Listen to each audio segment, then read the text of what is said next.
Hi everyone, it's me. I want to talk about what it's like to be on hold when it comes to relationships.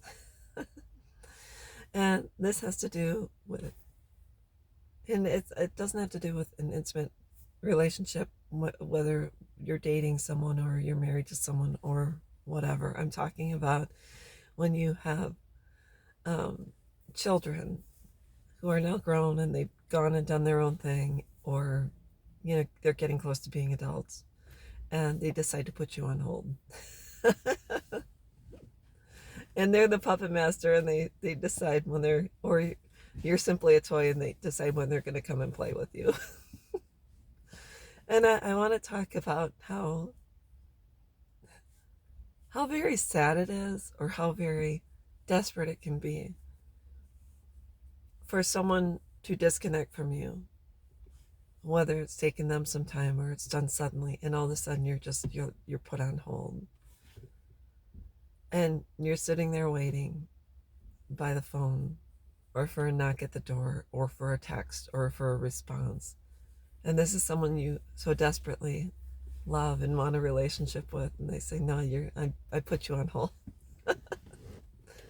It's kind of like sitting there going, okay, I'm here, when are you going to come and play with me? And all I have to say is, someone that puts you on hold without putting a ribbon on it, or putting a period, end of sentence, it is absolutely probably one of the most painstaking things to deal with, because you think, uh, when when can we resume this situation?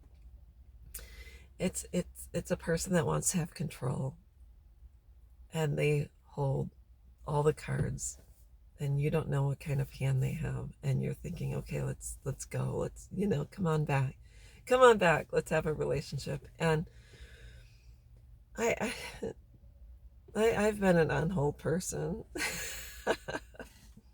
Where my oldest daughter walked out of my life, and like 6 months later, she comes back, just walked right in, and she was on my couch when I came home from work. Hi, Mom. I'm like, what? And I'm back. Oh, okay. But the thing is, someone that keeps you on hold and comes back, it's kind of a stressful situation, because all of a sudden you're thinking, how do I act around you? Whatever. And then she comes back, and then we go to dinner, and all of a sudden I tried to talk about the hard things, like, why did you leave, and what's going on, and where are you living, and I said something and set her off, and she walked out, and walked out of my life again. We were at a restaurant. It was myself, a friend from work, and then my two daughters. Youngest was there, and my oldest daughter gets up and walks out. Like, where are you going? And she wouldn't even allow us to talk about what she had done, about when she had left. She wanted things her way. It was her way or the highway. And if it wasn't her way, it was going to be no way. And she walked out and disconnected again. So, an on hold relationship, it's like being in purgatory, just kind of waiting. You're waiting to get back into their heaven. You're waiting to get back into their good graces. You're just waiting for them to open the door and say, I miss you and I love you. And I'm just letting you know that I've been there. I have so desperately wanted my daughters to come back and be in my life and say, I miss you and I love you and happy Mother's Day and happy birthday. And I'm just letting you know, it's not okay for you to be an on hold person with anyone. It's not. And it's not a situation you should ever settle into, or allow, or accept, or anything, because that means that person has control of your time, your feelings, your emotions, your life, your space, your money, because they know not only will you kiss their ass, but you will also give them anything they want, just so you can have a piece of them, even if it's 5 minutes. I just want 5 minutes of your time. If only that person would just call me. If only they would just send me a happy birthday. If only they would just message me. I would just take, even if they said hi via text, but oh my God, I got a text. That's not okay. It's like sitting in front of a buffet and you're only allowed to eat an olive, but you're not allowed to have anything else on the table. You're only allowed to have what I feed you. You're only going to eat what I put in front of you. And I might not, well, then, maybe next time I'll give you a pickle. And then after that, maybe I'll bring out an appetizer. But you're only allowed what I give you. You're only allowed to have what I say you're allowed to have, because I'm going to treat you like a child, and I'm going to treat you as a less than human being. And how dare you ask for more? And how dare you demand of me? I don't care that you've raised me. I don't care that you gave birth to me. Screw you. And they only give you bits and pieces and drop crumbs along the way, like as in Hansel and Gretel. And you know what happened to them? It didn't end up good. Because you eventually get to the house and you're thrown into the fire, and then you are just simply used as a punching bag for them most of the time. And then they can decide at any time, hey, even though I've been back and you've been allowed to see your grandkids and we miss you and we love you, and all of a sudden one day they pull out again. Then you're left sitting there going, what did I do? What did I say? And you beg them, please tell me what I did. Please come back. And the truth is that healthy relationships are reciprocal. It's a back and forth. It's the kind of relationship you have with someone, and I have these kind of relationships.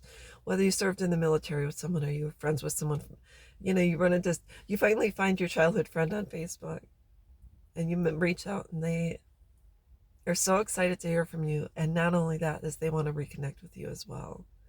And you start off, and I remember this and what's going on in your life, and it's a reciprocal thing. It's a situation where that, you see someone across, you're at a festival, or you're in a very highly public or highly populated place, and you look across and you see a person from years ago that you've been friends with, and you walk up and you give them a hug, and they hug you back and say, I'm so happy to see you again. I can't wait to continue walking this path with you, and I can't wait to reconnect with you, and let's get together. And that's the way it should be. You should never beg for a relationship. You should never beg someone to call you, text you, reply to you. It's not healthy. It's not good, and it's not right. So that's all I know, is that never be an on hold person. Never be the kind of person that waits by the phone, whether it's with a child, a friend, a lover, someone you're dating. It should, that's why I love my husband so much, is because when I met him, I wasn't on hold. He made sure that I knew that he wanted to have a relationship with me. I never had to wonder or guess with him. It just was awesome. I never guessed. I never wondered, where is he at? What's he thinking? Does he like me as much as I like him? It was never like that. I just knew, because he just told me, and he would text me, and he'd say he wanted to see me and spend time with me. And now that we're married, every morning he sends me the most wonderful text. I love you. I'm so glad you're my wife. You're my best friend. I get a text every single morning. It's the most wonderful thing. I don't have to wonder and sit by the phone and wait, because I just wake up to the most wonderful texts. So don't be an on-hold person. Don't allow someone to hold,